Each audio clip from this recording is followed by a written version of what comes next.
so much blooper material. I do. It flabbergasts me. The one thing that upsets me though is when we first started, getting rid of all of that raw footage because I needed room on my hard drive, and I lost so much good stuff. Rookie. Especially like when we're just trying to start like figuring this shit out. I know, we had so many screw ups. It was beautiful. Okay.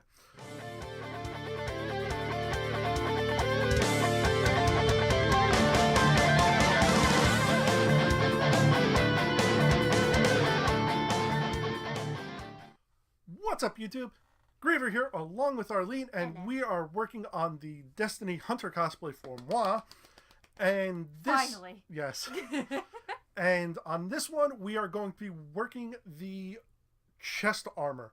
Now, our original plan was going to be the full armor back and front, and then...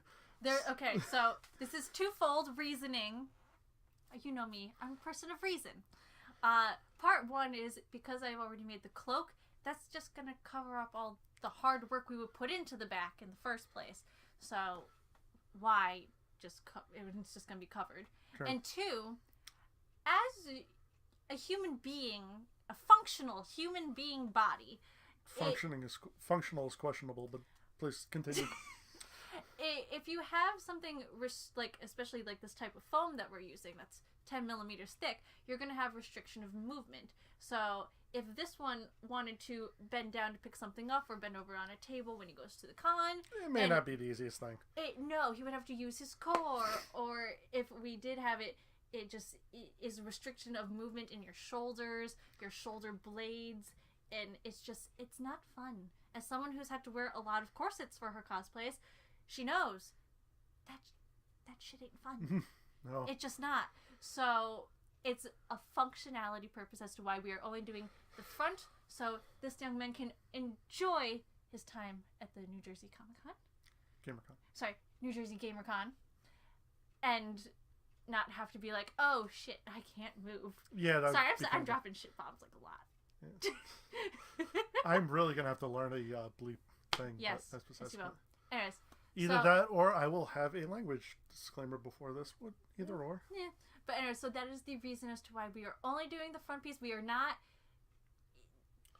chickening out, I guess would be the term to use. It's not so much it's not that we don't want to challenge ourselves. It's just we want to at least make this enjoyable, I guess, so to speak. Yes. So, while we are going to be going for accuracy in regards to the chest plate, like Arlene said, the back plate, if it's covered by my cloak and it's going to be restrictive movements, I'm willing to kind of forego it and just kind of like faux the sides a little bit. It's like, it'll still look good. Oh yeah, it's going to look amazing. And you're going to like it. Exactly. So I'm always one for function, because cosplay without function is just annoyance for like 12 hours of your life. Yeah. And if you're not enjoying yourself, why bother doing it? Exactly. So we're going to go up to the workbench, start cutting up some of the foam for the chest plate, and start working on this. So after making the decision not to do the back piece, we decided to only focus on the front. And what I had done was just tape together a whole bunch of printer paper to actually start doing a template, because it's easier to try and cut and fit pieces together when they are paper, and you don't have to waste foam, because again, you can always just tape more paper on top of the paper to make it longer. You can't really add on foam as easily. So here we have a sketched out version of the top of the chest plate for the hunter, and James is now sketching it out onto the foam for us to actually cut with our handy dandy trusty knife.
peeps.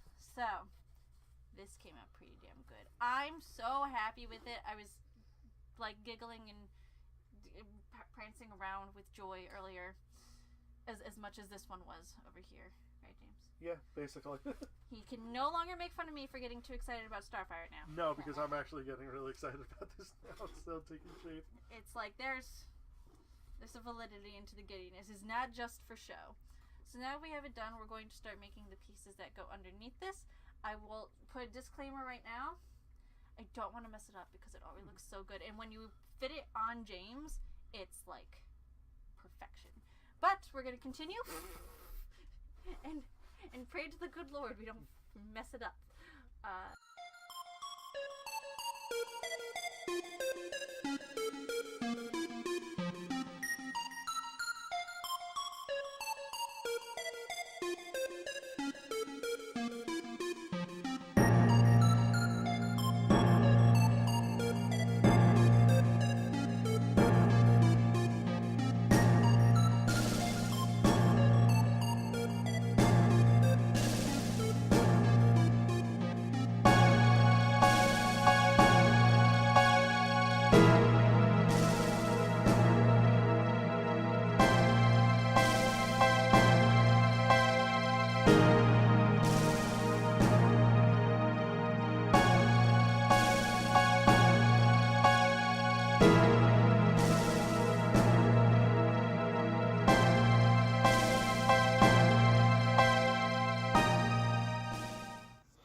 Okay, so progress on the chest plate keeps moving forward.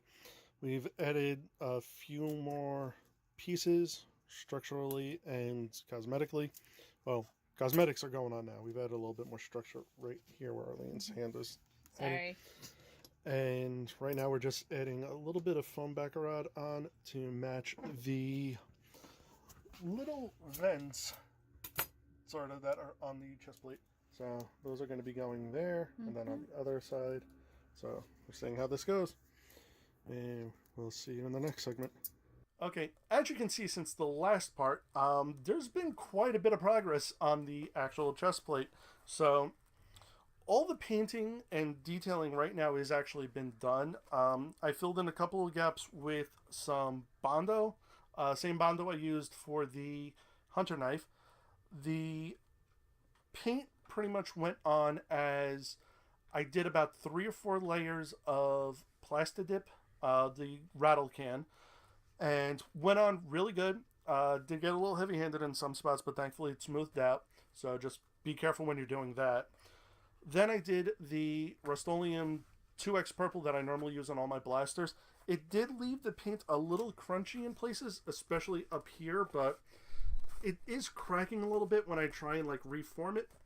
But it's going to be covered by the cloak, so it's going to be okay. The gunmetal, same duplicolor automotive gunmetal that I used, and the silver is just hand-brushed acrylic paint. So next part will actually, Arlene will be back with me. This was just, she went to go start working on some of her projects, along with also doing the straps for these, because that's what part 2 is going to be, is attaching straps to it and the actual fitting. Ooh, excuse me. So she'll be back for that. But that's just pretty much the first part of the chest plate now done. So thank you all for joining us for this video. And as always, if you enjoyed this video, throw us a like and subscribe. Leave a comment down below. Let me know what you think of how the build is going so far and how the hunter build in general is going. Also, don't forget to click that little bell icon. Otherwise, you may not know when me and Arlene are posting stuff here on the channel. So, again, thank you all very much for watching. I'll see you guys next time. Later.